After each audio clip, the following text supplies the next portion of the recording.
Hey! Bonjour à tous, eh bien c'est pour moi une joie de pouvoir, n'est-ce pas, être avec vous encore ce matin afin de partager la parole de Dieu, parce que la parole de Dieu est une nourriture pour nous et nous voulons la manger, la digérer pour que cette parole fasse son effet en nous, dans nos cœurs, dans nos vies, dans notre esprit, dans nos âmes, dans notre corps, afin que nous allons victoire en victoire avec Dieu et de gloire en gloire avec Dieu. Bonjour Madame Kokou. Bonjour Pasteur. Hallelujah, praise the Lord, Jesus' name. Amen. Et aujourd'hui, nous voulons aborder un sujet qui est très important. Parce que nous savons tous que la base d'une église, nous avons servi Dieu partout. C'est pas aujourd'hui, avant que YouTube n'arrive, Facebook, TikTok n'arrive, on servait de servir Dieu. C'était, je pense que c'est lorsque Facebook est arrivé ou YouTube on sert Dieu. Mais depuis longtemps, on sert Dieu. Depuis les années 90, eh bien, on sert Dieu. Il n'y avait pas les histoires de vues, nombre de vues. Non, il n'y a pas le nombre de vues. On ne s'inquiétait pas de ça. On servait le Seigneur dans nos églises locales. Exactement. Tranquillement, oui. Donc les gens pensent que, comment dire ça, c'est pour dire que la base de l'église, c'est, eh bien, les couples, c'est la famille, les familles. Une église où il y a beaucoup de jeunes, c'est bien. Ça, c'est une bonne chose, parce que on sait que ces jeunes vont être l'église du futur, et c'est l'église de maintenant et l'église du futur. Mais il faut des familles. On peut pas faire une église sans les familles. Il faut rappeler que la base, parce qu'on parle beaucoup de destinée, bon, tout ça c'est bien, destinée, les voyages, ici et là, qu'est-ce que moi je vais faire, quelle est ma vocation. Mais la base même, quand on voit dans Genèse, eh ben, c'est que c'est le Seigneur il y a Adam et Ève, qui a créé la famille, Adam et Ève, un couple. Et la base, vraiment, l'objectif premier de Dieu, il faut le rappeler. Il faut le rappeler que l'objectif premier de Dieu, c'est la famille, c'est les couples, c'est les familles. Sans famille, l'Église n'existe plus. C'est terminé. Amen. L'Église existe avec la famille, comme tu viens de le dire. Adam est la préfiguration, je dirais, de l'Église. Adam et Ève, leur famille, c'est une préfiguration de l'Église et qui s'accomplit dans le Nouveau Testament et qui nous sommes devenus l'Église. Il y a le premier temps, c'est-à-dire Adam et Ève et leur famille, et le deuxième temps qui s'accomplit dans le Nouveau Testament. C'est ce qu'on appelle la typologie. La typologie, ce sont des choses qu'on voit dans l'Ancien Testament et qui se réalisent dans le Nouveau Testament. Voyez-vous, et nous sommes devenus l'Église de Jésus-Christ. Nous sommes devenus la famille de Dieu. Nous sommes devenus le corps de Christ. Il faut réaliser aussi que c'est une réalité. Les familles chrétiennes vont donner des enfants. On va pouvoir les éduquer selon l'Évangile. Et ces enfants-là iront beaucoup plus facilement à Christ que des enfants qui sont nés dans des familles où on ne leur a jamais parlé de Dieu. Et c'est ça qui est important. Il faut que les familles doivent donner une postérité pour que cette postérité puisse servir Dieu. De génération en génération. Puisse être à Christ. Et c'est ce que nous voyons. Merci Seigneur. Nous, nos deux enfants, David et Jonathan, sont baptisés. Ils aiment Dieu de tout leur cœur. Maintenant, nous, on s'est dit, maintenant, le reste, c'est la cerise sur le gâteau. Waouh. Parce que si vos enfants ne se convertissent pas, ça va être des pleurs. Moi, David s'est converti, il a pris son baptême, Jonathan aussi. Il y a un mois, il a pris son baptême. J'étais là quand je l'ai envoyé témoigner, j'ai failli pleurer. Moi, j'ai pleuré, moi. J'ai pleuré. Merci, mon Dieu. Dieu est bon. Amen. Amen, Dieu est bon. Et lorsque les jeunes grandissent, nos enfants grandissent, il faut qu'ils se marient. Mais bien sûr. Il faut qu'ils aient des enfants. Ils sont en âge de se marier maintenant. Exactement. Donc, Jonathan, il a dépassé la vingtaine. David a plus dépassé 25. Donc, il faut qu'ils se marient. Ça, c'est vrai. Et il faut qu'ils se marient entre nos enfants chrétiens. Bien sûr. Il faut qu'ils se marient pour qu'on puisse, n'est-ce pas, perpétuer de génération en génération la parole de Dieu. Parce qu'ils vont se fonder sur la parole de Dieu. Alors, pourquoi les jeunes aujourd'hui ont peur de se marier? C'est le titre de ce message aujourd'hui. Pourquoi les jeunes doutent? Les jeunes maintenant doutent. Ils ont peur de s'engager aujourd'hui. Ils ont peur d'aller vers le mariage. Beaucoup de jeunes maintenant. Ils doutent. Comment se fait-il? Qu'est-ce qui se passe? Alors qu'ils ont eu les informations. Aujourd'hui, vous allez sur Facebook, vous allez sur Internet, vous allez sur YouTube, vous allez sur TikTok. Tout le monde parle de mariage. Et tous les prédicateurs parlent de mariage. Ceux qui sont connus, ceux qui ne sont pas connus parlent de mariage. Il y a un problème. Mais je me suis dit, mais c'est parce qu'ils ont... Bon, peut-être que nous, à notre époque, on n'avait pas trop d'informations. Donc, nous, on s'est jeté à l'eau. C'était par la foi. Par la foi. On s'est jeté à l'eau. Des militaires. Voilà. On s'est jeté à l'eau. On n'avait pas toutes ces informations. C'est vrai que des fois, quand on a trop d'informations, ça commence à créer des peurs. Oui. Oui, alors qu'on doit faire confiance à Dieu. C'est vrai. On doit faire confiance à Dieu. Mais les jeunes, ils ont eu tellement d'informations, tous les jours, on leur dit ceci, cela. Ben, la peur commence à naître dans leur cœur. Trop de connaissances tue la foi. Voilà, c'est ça, trop de connaissances. Trop de connaissances. Actuellement, ils ont tellement de connaissances, eh bien, ils ont peur de s'engager. Tellement on leur dit, voilà, faites attention à ça, telle chose. Les jeunes se disent, waouh, si le mariage est comme ça, ah ben dis donc. Ça devient compliqué. Ça devient compliqué. Alors que nous, on n'avait pas tout ça. On n'avait pas Facebook, on n'avait pas YouTube, on n'avait pas tout ça, TikTok, on n'avait pas toutes ces plateformes et tout ça. Instagram, on n'avait pas tout ça. Mais on s'est jeté à l'eau parce qu'on a placé notre confiance en Dieu, parce qu'on savait que quoi qu'il arrive, le Seigneur est avec nous, que le Seigneur va nous soutenir, que le Seigneur, il va pourvoir à nos besoins. Que Dieu est bon, que Dieu est extraordinaire, que Dieu est présent au milieu de nous, que Dieu est présent dans notre couple par son Saint-Esprit, que le Saint-Esprit va nous aider.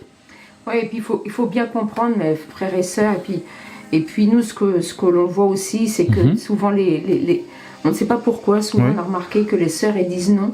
Quand il y a des frères qui viennent leur demander, elles disent non, de but en blanc. Ouais. Donc il y a un problème qu'on a constaté aussi, et on voit ça maintenant dans les sociétés occidentales, que ce soit au Japon, que ce soit en Corée du Sud, que ce soit dans d'autres. Les jeunes filles maintenant, elles ne veulent plus se marier, elles ne veulent plus avoir d'enfants, et je ne sais pas pourquoi. Donc moi, ce que je voudrais vous dire, ce que je voudrais vous encourager, c'est qu'il ne faut pas avoir peur. Même si dans le passé, que ce soit les frères ou les sœurs, si dans le passé vous avez eu des échecs, des traumatismes, des traumatismes, des blessures émotionnelles, comme on appelle, dans votre cœur, faites confiance à Dieu. Il va vous guérir, il va vous restaurer, et le Seigneur va vous aider. Et deuxième point aussi, c'est que dans le mariage, il ne faut pas croire que le mariage, il y aura 100%. Oh, ça va être que le succès, ça va être de joie en joie, de bonheur en bonheur. Non. Le papillon dans le ventre, là. Je sais pas quoi. Je dis des choses, des fois, je sais pas. C'est pas le romantisme.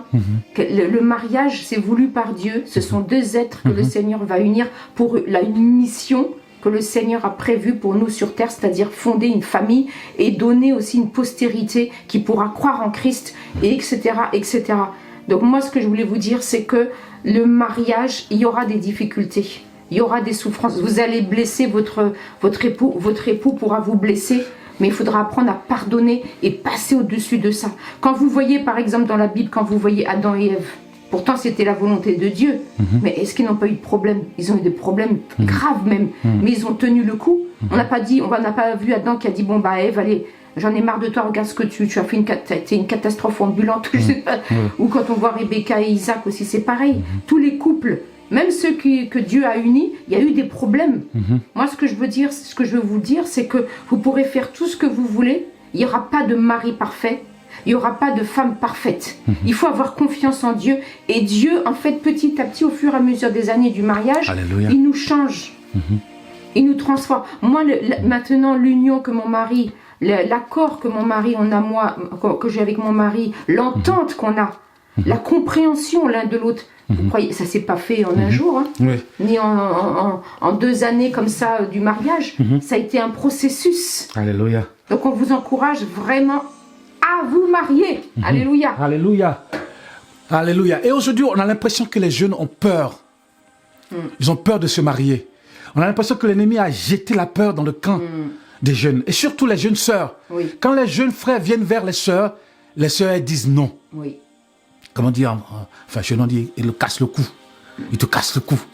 Ah oui, c'est décourageant pour les frères. Et c'est décourageant pour les frères. Le frère, après. Oui, déjà, il a du mal. Le frère, déjà, il a du mal à venir vers vous. Quand il vient vers vous, il est un peu tremblant, il ne sait pas qu'est-ce qui va se passer. Et il vient déclarer son amour et tu lui dis non.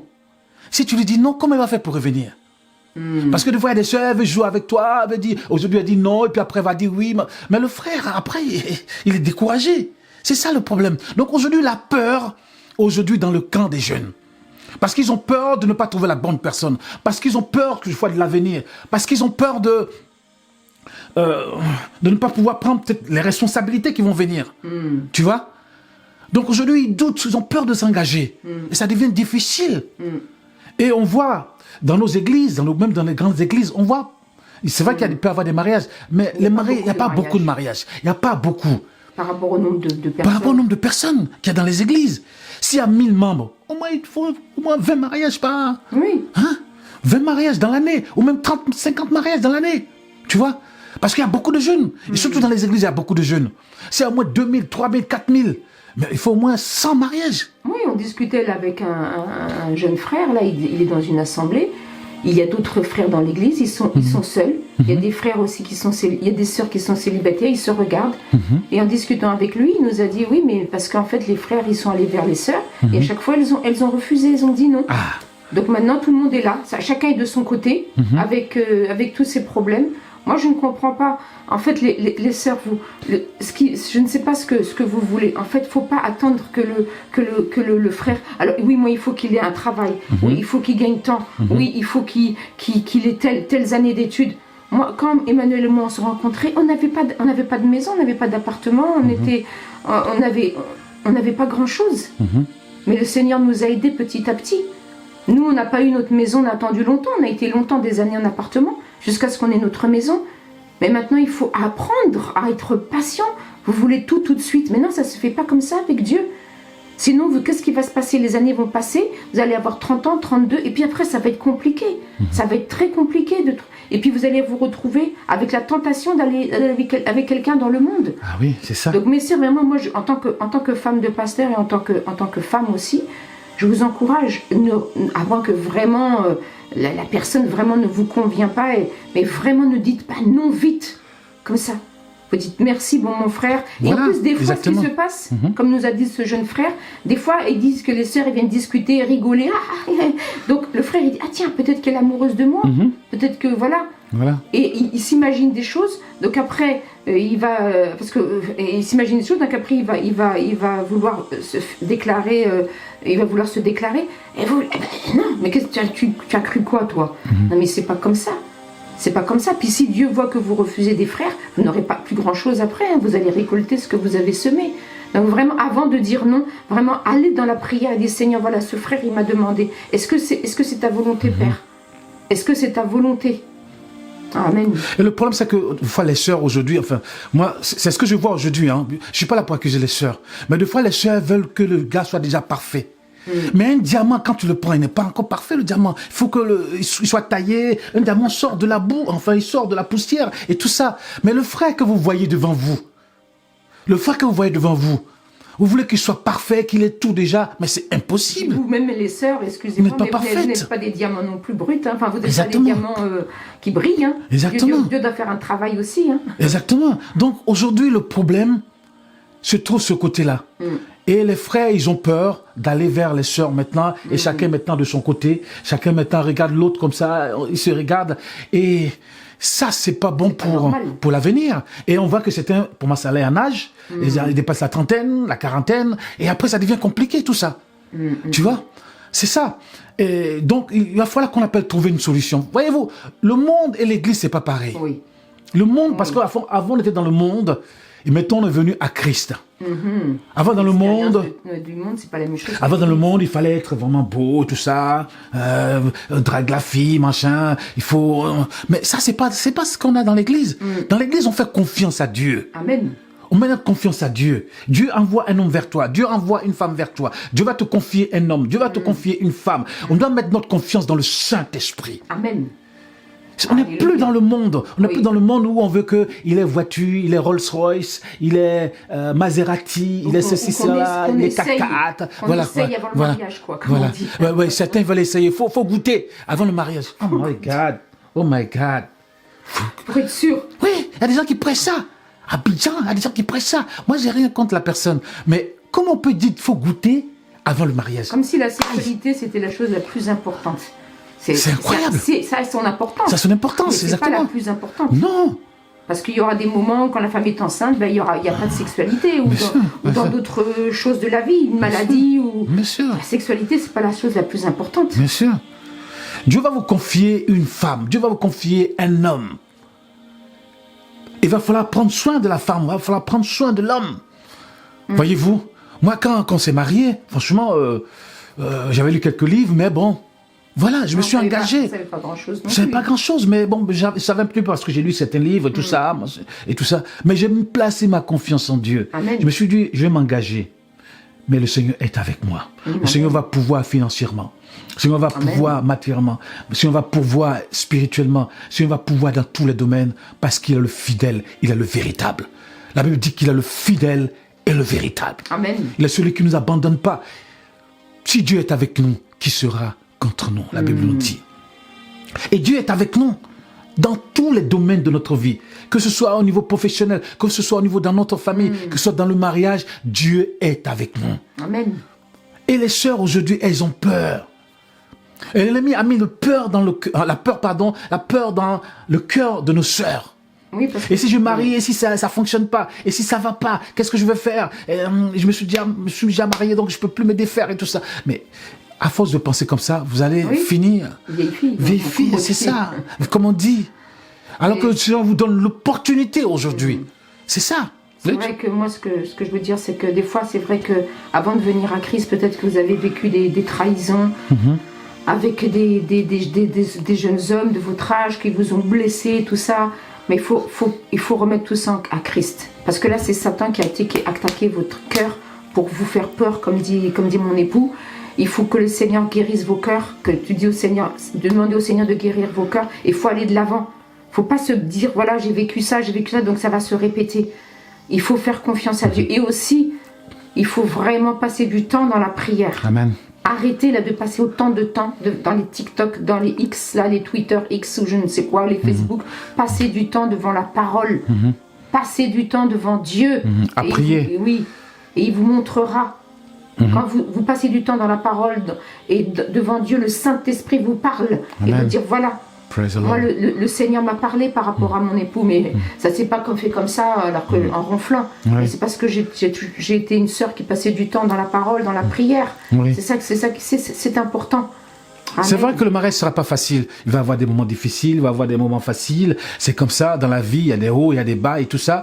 Mais le Seigneur vous aidera à surmonter les difficultés. Dieu est toujours présent, il va vous aider à surmonter même les traumatismes que vous avez eus, à surmonter, à pardonner les gens qui vous ont fait du mal. Le Seigneur va vous aider à être délivré de toutes ces choses que vous avez accumulées dans votre cœur. Et tout ça, à aller de maturité en maturité. Le Seigneur va vous aider. Le Seigneur, il est présent. Alors, n'ayez pas peur. N'ayez pas peur. Amen, c'est ce qu'on peut dire. N'ayez pas peur à vous engager. Parce que Dieu est fidèle et bon. La Bible dit que Dieu est fidèle et bon. Regardez, nous, on a eu aussi, même les enfants. C'est pas facile, l'éducation des enfants. Hein. Bien sûr. On a eu des difficultés. On a eu des combats à mener. Mais le Seigneur, regardez le résultat. Dieu est fidèle. Moi, ce que je peux vous dire, Dieu est fidèle. Il ne vous abandonnera pas. Regardez comment le Seigneur... Nous, on a dépassé la cinquantaine. Le Seigneur nous a bénis. Nos enfants sont en Christ. Ils sont sauvés. Donc, il y a une espérance. Il ne faut pas avoir peur. Engagez-vous. C'est un pas de foi, c'est vrai, hein, pasteur? C'est un pas de foi. Mais le Seigneur est fidèle. Il sera avec vous dans toutes vos difficultés et vous aurez toujours la victoire en Christ. Je voulais aussi parler aux frères. On a parlé des sœurs, mais parlez aussi aux frères. N'allez pas de sœur en sœur. Vous êtes dans la même église, vous allez de sœur en sœur. Et la sœur, elle est là, elle voit.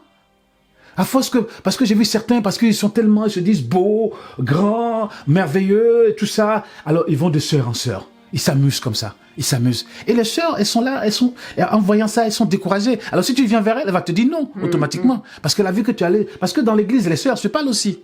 Elles se parlent. Au téléphone, elles se parlent, elles se connaissent, elles se parlent. Donc, à force de faire ça, la sœur, eh bien, elle peut dire non. Tu vois? Parce que là, tu t'es amusé avec les sœurs dans l'église. On a beaucoup vu ça aussi, les frères. Parce que des fois, dans l'église, puisqu'ils ont des responsabilités, certains sont pasteurs stagiaires, certains sont diacres, certains sont anciens, certains sont exercent des activités dans l'église, au niveau de la sécurité, au niveau de ceci, au niveau de...